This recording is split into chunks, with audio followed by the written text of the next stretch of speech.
गळ्यातला पंचा पाडलेला आहे। एकदा दुसऱ्या सभेमध्ये गळ्यात घातला तर 1 सेकंदात काढून टाकलेला आहे भाजपचा। हे सगळे पुरावे आहेत ना, मी पुरावे देतो तुम्हाला। त्याच्यामुळे मी कमळाच्या विरोधात त्यांनी काम केलेलं आहे माझ्या मतदारसंघात।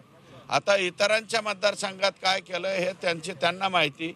जे बोलत असतील त्यांनी बोलावं, जे नसल बोलत त्यांनी बोलू नये असं माझं मत आहे। त्यांना मंत्रिपदाची माळ त्यांच्या गळ्यात तरी पडलेली आहे। आता हे तो पक्षाचा निर्णय आहे। मी म्हणू शकतो का?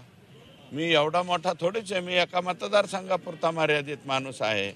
अगदी छोटा आहे, 2.5 तालुक्याचा माझा मतदारसंघ आहे। तेवढ्या मतदारसंघापुरतं माझं मी बोलू शकतो। आणि हे पुरावे काय?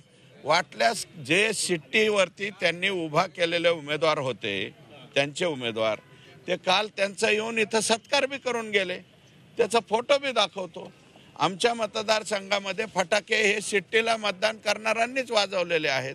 डीजे लावून तेच लोक डान्स केलेला आहे शिट्टीला मतदान। कमळाच्या चिन्हावरती मतदान करणाऱ्या एकाही माणसाने आनंद उत्सव माझ्या मतदारसंघात साजरा केलेला नाही।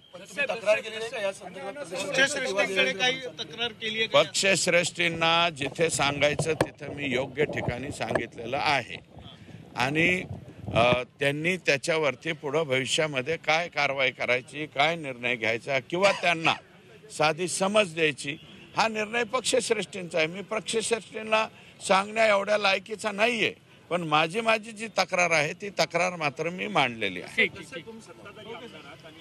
सर्व विरोधक त्या बीड प्रकरणावरून वाल्मिकी कराड जे त्यांना गुन्हेगार समजत आहेत, मात्र तुम्ही म्हणता तुम्ही त्यांचं नावच घेत नाही। मी अजूनपर्यंत नाव घेतलं नाही, या क्षणाला सुद्धा नाव घेत नाही।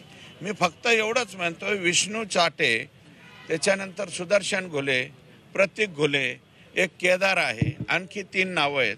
आणि काल मला वाटतं विष्णू चाटे हे जे आहेत त्यांना अरेस्ट झालेले, ते अटक झालेले आहेत। आणखी 3 आरोपी राहिलेले आहेत। या Vishnu Chate and gangs of Safepur ही जी गँग आहे, या गँगचा आका कोण आहे हा तपासामध्ये सापडावा, एवढीच माझी विनंती आहे।